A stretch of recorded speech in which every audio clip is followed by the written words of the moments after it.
It begins in the quiet hours, when the world is hushed and the darkness seems to press against the windows. It's in these moments that a certain kind of story comes alive, a story whispered from one person to another, sending a shiver of unease through the listener. Perhaps it's a tale of a phantom hitchhiker who vanishes from a moving car, or a shadowy figure glimpsed only in the periphery of your vision. These are the urban legends. They are the ghost stories of the modern age, tales that inhabit the unsettling space between what is real and what we can only imagine.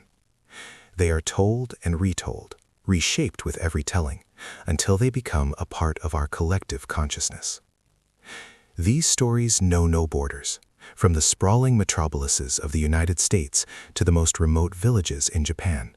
People share accounts of baffling mysteries, terrifying encounters, and events that defy all logic. But what is it about these narratives that holds us in their grip? Why do we gather around campfires to share them, click on them in the dead of night, and pass them down as warnings to the next generation? At their very core, urban legends are designed to exploit our deepest fears and our most primal curiosities. They are crafted with just enough detail, just enough plausibility to make us ask that unsettling question, could this happen to me? Consider the timeless legend of The Hook, a story that has haunted lonely back roads since the 1950s. It tells of a young couple, parked in a secluded lover's lane, listening to a radio report about an escaped killer with a hook for a hand. Frightened, they speed away. It's only when they arrive home that they make a horrifying discovery: a bloody hook dangling from the passenger door handle. The story is simple, yet its power is immense. It preys on our fear of vulnerability, of the darkness, and of the unknown dangers that lurk just beyond the thin barrier of our awareness. But urban legends are more than mere entertainment. They are cautionary tales, modern-day fables that warn us of the consequences of reckless behavior or the hidden dangers of trusting a stranger. In Singapore, the story of the Pontianak, the vengeful spirit of a woman who died in childbirth, is often told to discourage late-night wandering on lonely roads. In Mexico, generations of children have been warned by the tale of La Llorona, the weeping woman who searches eternally for the children she drowned, a story meant to keep them far from the water's edge after dark. Each legend is uniquely tailored to local culture and anxieties, yet the architecture of the fear is universal: a gripping story, a palpable threat, and a lesson etched in terror. What is truly remarkable is how these legends adapt, evolving with the world around them. In our digital age, a new kind of folklore has emerged. Stories like the Slender Man, a spectral, unnaturally tall figure in a black suit, said to stalk and abduct children, were born not in whispers, but in pixels. They spread like wildfire across internet forums and social media, infecting the minds of millions in a matter of hours. These modern myths are shaped by a collective online imagination, yet they echo the same ancient themes as their predecessors: the dread of the unknown, the insidious power of suggestion, and the chilling thrill of a story that might, just might, be true. In every culture, in every era, these legends thrive because they connect us. They bridge generations and continents through a shared language of fear and through the timeless, irresistible pleasure of a good scare. They remind us that even in our age of science and reason, the shadows still hold secrets, and we can't help but lean in, desperate to hear what happens next.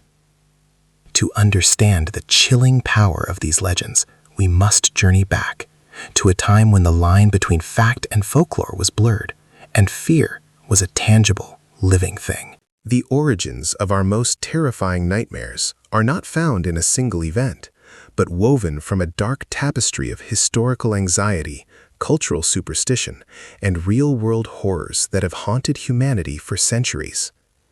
The earliest echoes of these fears can be heard in the dense forests and isolated villages of Eastern Europe during the late Middle Ages. This was a world lit by fire and ruled by fear, a time of plague, famine, and sudden, inexplicable death. In the absence of science, people sought answers in the supernatural. They needed an explanation for a sudden illness that wiped out a family, or for livestock found dead in the fields, mysteriously drained of blood.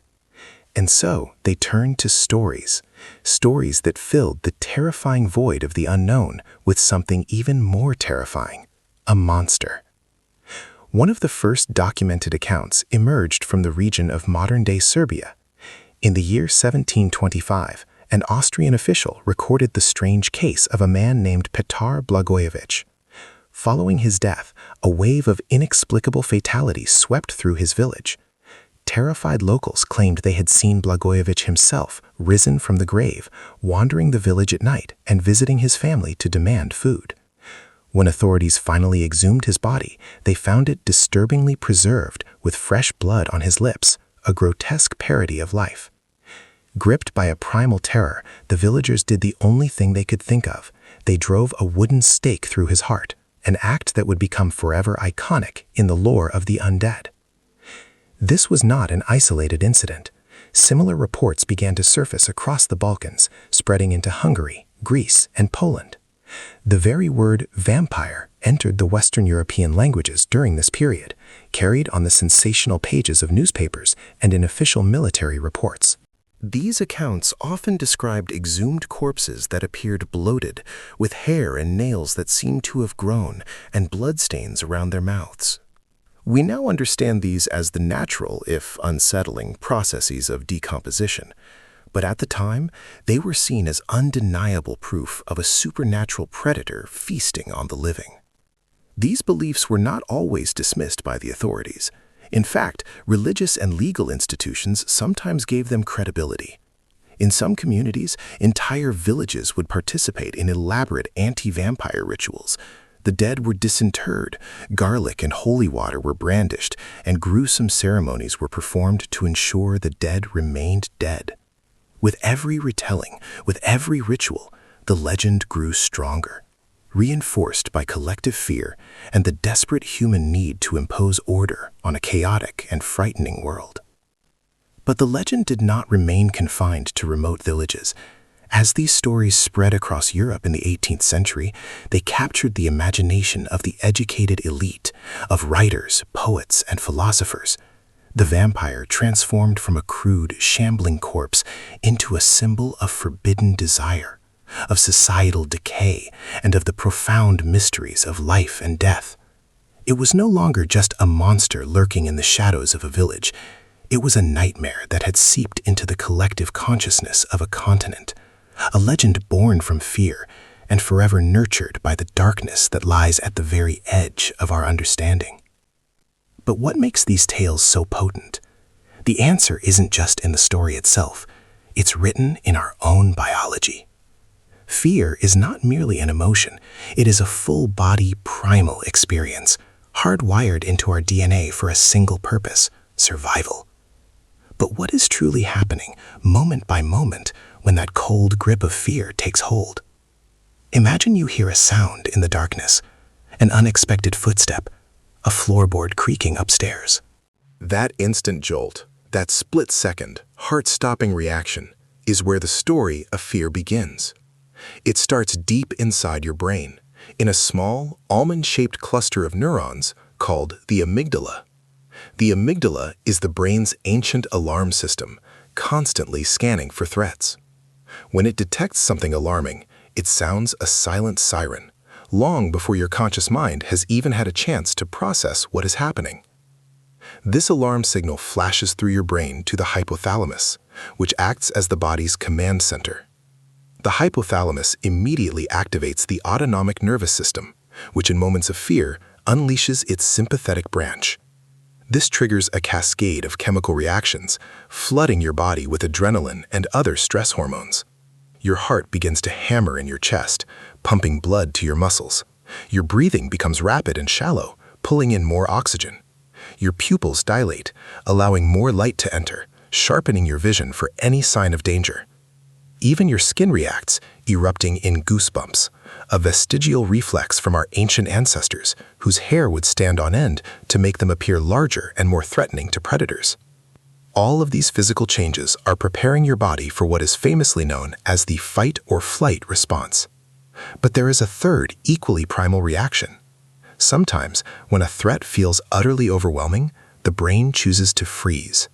You become paralyzed, locked in place, as your mind desperately assesses the danger, buying precious seconds to decide your next move.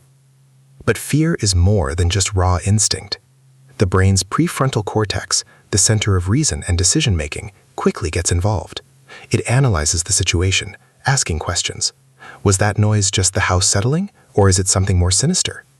This higher-level thinking can either de-escalate your fear or amplify it, especially when your imagination begins to fill in the terrifying blanks. Fear can also be taught. In the 1920s, psychologist John Watson's controversial Little Albert experiment demonstrated how a child could be conditioned to fear a harmless white rat simply by pairing its appearance with a loud, frightening noise. This revealed a crucial truth. Our fears are not only instinctual, they are shaped by our experiences, learned over time. From a primal reflex to a learned anxiety, the anatomy of fear is a dynamic and complex dance between brain, body, and memory. Every time we feel it, it tells a story that is both universally human and uniquely our own. A story written not in ink, but in the very fiber of our being. When the sun goes down and the world is draped in shadow, the whispers begin. Stories of strange encounters and inexplicable sightings passed down through generations still haunt the modern world. Despite all our technology, all our attempts to illuminate the darkness, these testimonies persist. They are the lifeblood of legend, the first-hand accounts that keep the mystery alive. The heart of any enduring legend is personal testimony. In the Appalachian Mountains, for instance, locals have reported seeing the mysterious brown mountain lights for over a century. These phantom orbs of light flicker and dance above the ridges, defying easy explanation. One hiker described watching a soft blue sphere drift silently across the horizon before vanishing into the night. While scientists have proposed various theories, from swamp gas to car headlights, for those who have seen the lights with their own eyes, the experience feels anything but natural. Our cities are not immune to such tales. Between 2017 and 2021, the city of Chicago was gripped by a series of reports describing a massive winged humanoid, quickly dubbed the Chicago Mothman. Dozens of witnesses reported seeing a large bat-like creature with glowing red eyes, soaring between skyscrapers or perched atop buildings near O'Hare International Airport. Social media fanned the flames, turning local sightings into a national phenomenon. And while explanations ranged from misidentified owls to elaborate hoaxes, the sheer number and consistency of the reports kept the legend airborne. Modern technology has added a fascinating new layer to these encounters. With a smartphone in every pocket, anyone can become a documentarian of the strange. In 2014, a grainy security video from Fresno, California went viral. It appeared to show two tall, impossibly thin white figures gliding eerily across a suburban lawn at night. The footage of these so-called night crawlers ignited a firestorm of online debate. Was it a clever fake or genuine evidence of something truly paranormal? Years later, no conclusive explanation has been found, and the night crawlers have become a fixture of internet folklore. These eyewitness accounts are not always anonymous. In 2020, a park ranger in Alaska went public with his story of encountering a strange bipedal creature moving through the forest at dusk. His detailed report, which included sketches and precise GPS coordinates, was so credible that it prompted a small-scale search by local authorities. Nothing was ever found, but the ranger's professional standing lent a powerful weight to his story, encouraging others to come forward with their own unsettling encounters. Skeptics rightly argue that many of these sightings are born from misperception, psychological suggestion, or simple mistakes. But for the people who have stood in the darkness, heart pounding in their chest, convinced they have seen the impossible, the experience is profoundly real. Whether they are ancient tales whispered in the dark or viral clips shared in the light, these modern testimonies are a stark reminder that the unknown still walks among us, sometimes just beyond the glare of our headlights, waiting in the shadows of the night. But perhaps the most unsettling legends are not those of inhuman monsters, but of the monsters that walk among us, their faces hidden from view. There is a unique and powerful psychology at play when a figure dons a mask. It weaves together our deepest fears of the unknown with a dark fascination for what lies beneath. To understand these legends, we must look beyond the mask itself and into the human mind. At its most fundamental level, a mask is a tool of transformation. Psychologists refer to this as the de-individuation effect. When a person covers their face, they often feel liberated from the constraints of their own identity, and with it, the rules of society. The mask grants them a strange permission to act in ways they never would otherwise. Think of the hero, Batman. The mask allows the man, Bruce Wayne, to become a symbol, an avenger who operates outside the law. But this transformation can be far more sinister. Consider the chilling, blank face of Michael Myers. His emotionless mask strips away all humanity, turning him into a relentless, unknowable force of nature. It is this anonymity that makes him so terrifying. The power of the mask is not just in what it does for the wearer, but in the profound effect it has on the viewer. Our brains are hardwired to read faces, to search for expressions that signal intent, emotion, and familiarity. When a mask conceals those crucial cues, it creates a deep sense of unease. This psychological discomfort is why masked figures in folklore and fiction, from the Phantom of the Opera to the modern-day Guy Fawkes mask, are so unsettling, yet so magnetic. They exist in a space between the human and the inhuman, and our minds struggle to categorize what we are seeing. Masks also symbolize duality. They allow a character to exist in two worlds at once, the ordinary and the extraordinary.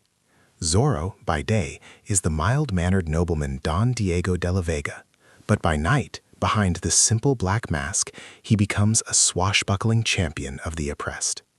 This dual nature resonates with us because it reflects our own hidden selves, the secret thoughts, desires, and potentials we keep locked away. Ultimately, masked legends become vessels for our collective hopes and fears. In times of social upheaval, a masked figure can become a powerful symbol. The mask is a blank canvas onto which an entire society can project its anxieties about chaos or its aspirations for justice. It can represent rebellion, vengeance, order, or anarchy, all depending on who wears it and why. The psychology of the mask reveals why these legends hold such sway over our imagination. It is never just a disguise. It is a powerful psychological trigger, one that forces us to confront our ideas about identity, morality, and the thin veil that separates the person from the monster. Legends never truly die. They simply change their shape, finding new life in the art, the music, and the conversations of each new generation. Their legacy is not a static monument to the past, but a living, breathing influence that continues to shape our culture in countless ways. Consider their enduring presence in film and television. The chilling whispers of urban legends echo in the darkened theaters of modern horror. Their archetypes, the relentless slasher, the vengeful spirit, the creature from the unknown, have become foundational elements of cinematic language. Directors pay homage to these classic tales in everything from blockbuster thrillers to indie horror films, using their familiar structures to tap into our shared primal fears. The very grammar of a scary movie, the jump scare, the final girl, the monster in the closet, is a dialect born from these foundational stories. This influence bleeds into our music as well. Artists across every genre have woven the imagery and themes of these legends into their lyrics, their album art, and their stage personas. A song might invoke the specter of La Llorona to explore themes of loss and grief, or use the metaphor of a vampire to sing about a toxic relationship. These legends have become a cultural shorthand, a rich vocabulary of symbols used to express our deepest anxieties and desires. Literature and art have kept these stories alive in vivid new forms. Graphic novels reimagine ancient folklore for a modern audience, while contemporary artists use the imagery of legends to create powerful works that comment on society, politics, and the human condition. In cities across the world, you might see the ghostly image of a local legend spray-painted on a brick wall, a silent, modern testament to a story that refuses to be forgotten. Perhaps most profoundly, the legacy of these legends is embedded in our social fabric. They function as modern fables, shaping our behaviors and reinforcing our community values. The story of the hook-handed man isn't just a scary tale, it's a warning about the dangers of isolation. The legend of poisoned Halloween candy, though largely baseless, reflects a real and persistent anxiety about the safety of our children. These stories, whether true or not, reveal what we value, what we fear, and how we try to make sense of a dangerous world. Even in our hyper-connected digital age, the legend continues to thrive. It spreads through memes, viral videos, and late-night Reddit threads. New generations discover these stories not around a campfire, but through the cold glow of a screen. This constant cycle of reinvention ensures that their influence is not just preserved, it is amplified, adapted, and reborn with every share, every comment, every telling. The enduring impact of these legends is, in many ways, immeasurable. They are more than just stories. They are a mirror, reflecting our timeless fears and our unending fascination with the darkness that waits just beyond the light. They remind us that some stories are so powerful, they never really end.